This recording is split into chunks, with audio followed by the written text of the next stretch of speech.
Du début à la fin de la chaîne pénale, l'esclave reste quand même considéré comme un objet de propriété. Le meilleur exemple étant les esclaves qui sont condamnés à mort ou les esclaves qui sont condamnés à une peine d'emprisonnement à perpétuité. Eh bien, par certains aspects, les colons considèrent que c'est une expropriation forcée de la puissance publique sur une propriété. Et donc, ils obtiennent une indemnisation pour leur esclave qui leur a été spolié. Le deuxième exemple qu'on peut donner, ce sont les esclaves condamnés à des peines d'emprisonnement à temps, qu'on appelle peine de chaîne. Eh bien, la loi locale permet à ce que ces esclaves exécutent non pas leur peine dans une prison publique, mais sur l'habitation du maître. Là, il y a un aspect, on va dire, très économique. C'est-à-dire que lorsqu'un esclave est condamné à une peine d'emprisonnement, c'est autant de jours où il est incarcéré dans une geôle, c'est autant de jours où il ne travaille pas pour son maître. En ce qui concerne les infractions commises par les esclaves, contrairement aux rumeurs que répandent les personnes de condition libre, les colons, les esclaves commettent peu de crimes de sang. Hein.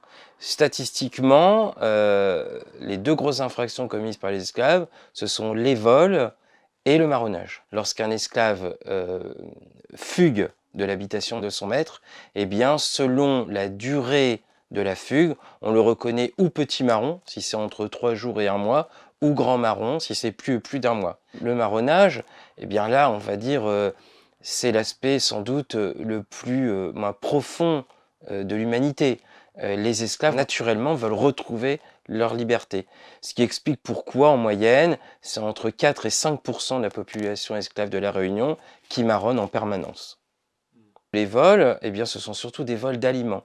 Et pour cause, la plupart des maîtres ne respectent pas les obligations sociales, entre guillemets, du Code noir, ne nourrissent pas convenablement leurs esclaves, ce qui les oblige eh bien, à voler un certain nombre d'aliments, et d'où le fait qu'on retrouve beaucoup dans les archives des vols de poules ou de canards. L'esclave qui est arrêté sur un cheval peut être condamné à 50 coups de fouet. Un esclave qui est arrêté en portant des chaussures peut être condamné à une peine d'emprisonnement. On pourrait croire au premier abord que l'esclave est complètement soumis lorsqu'il est en face d'un jugement d'instruction ou d'une juridiction de jugement. Mais en fait, non.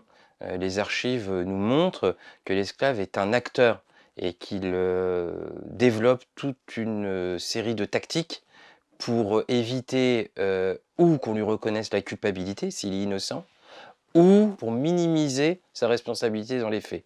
L'objectif étant pour lui d'avoir une peine beaucoup moins forte que ce que prévoit le Code noir.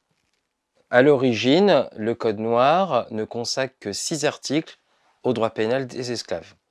Mais au fil des années, les autorités locales ont adopté un certain nombre de textes normatifs pour renforcer la répression contre les esclaves.